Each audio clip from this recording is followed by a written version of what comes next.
There are a ton of useful features hiding in Excel's right-click menus. In this video, we're going to take a look at 11 tips that will not only save you time, but also impress your coworkers. So let's get to it. First up, I have some data here and I want to copy and paste values only. Now there are a lot of ways to do this in Excel, but one that a lot of users don't know about is if I hover my mouse over the border here until the cursor turns to that crosshair, I'm going to right click and hold and then drag over to the right. And when I release the right mouse button, you can see we have some options here. One is copy here as values only. Go ahead and click that and that will just paste the values. So this can be a little bit quicker than doing the copy and paste operation separately.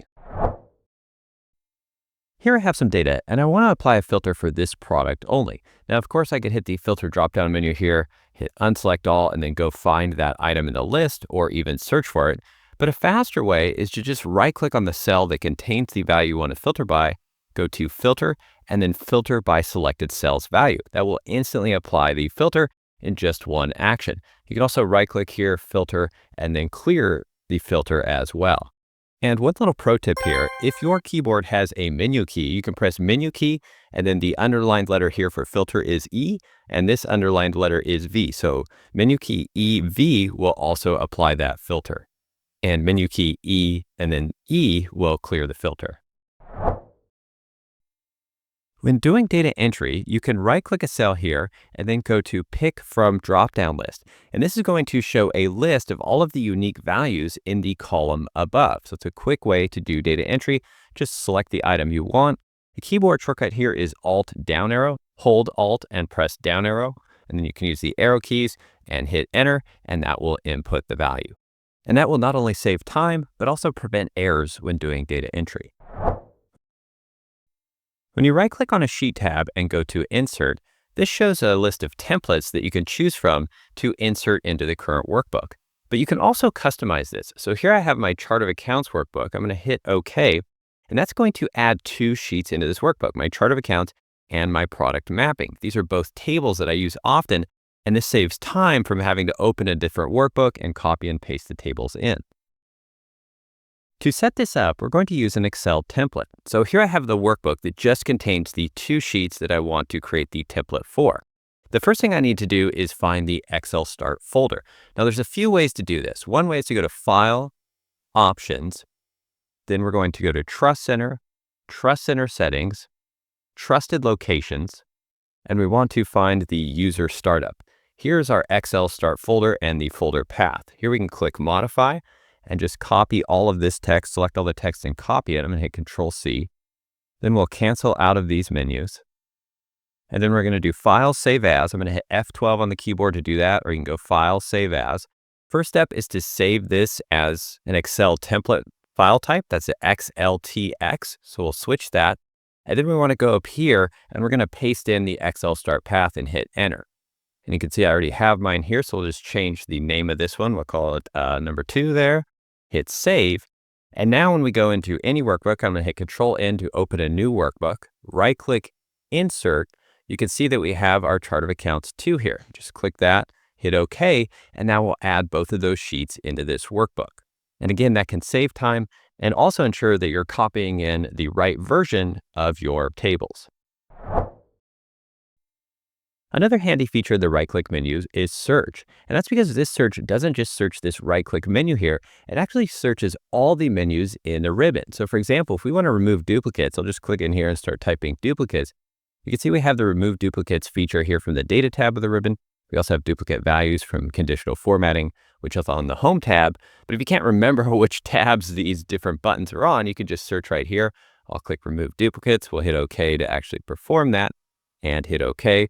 The search is also available up here at the top, and the keyboard shortcut is Alt-Q. To delete the contents of cells, you can select the cells and then hit the delete key on the keyboard. But if you're on a laptop that doesn't have a delete key, or you have to hold the function key in combination with the delete key, another trick here is you could just right-click and choose Clear Contents. And that's the same as hitting the delete key, and we'll delete all the contents of the cells. Here's a trick when working with shapes. I'm first going to insert a curved line. So under Illustrations, Shapes here, we're going to insert a curved line.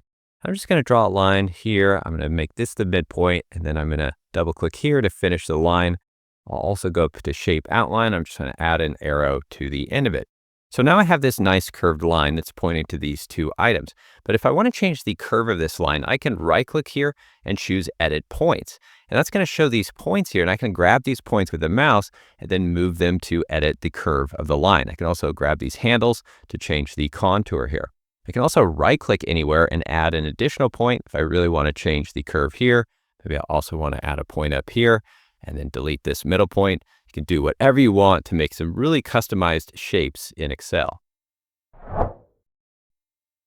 This next tip will help in working with shapes and images. Here I'm designing an image for an upcoming promotion, and I'm using the shapes and text in Excel. And if I want to export this as a picture, I can simply select one of the shapes. I'm going to hit Control A on the keyboard to select everything. Then I'm going to right click and choose Save as Picture. This will prompt me to specify a name, and it's going to save it as a PNG file type, which means it has a transparent background. Pick your location and then hit Save. And here is the picture, and we'll just quickly open it up, and you can see that everything is saved into one image. And this would be a good time to mention that we have an upcoming deal on our Modern Formulas course. So if you're feeling a bit behind or overwhelmed with all the new functionality in Excel around formulas, with things like spill ranges and dynamic array formulas, then this course is absolutely for you. I'll put a link in the description where you can learn more and join us. And if you're watching this after Black Friday, we will still have a great deal for our YouTube subscribers. The tip I showed at the beginning to copy cells also works with shapes. I'm going to right click and hold this shape and then drag it over to the right. When I release the right mouse button, that's going to allow me to copy the shape.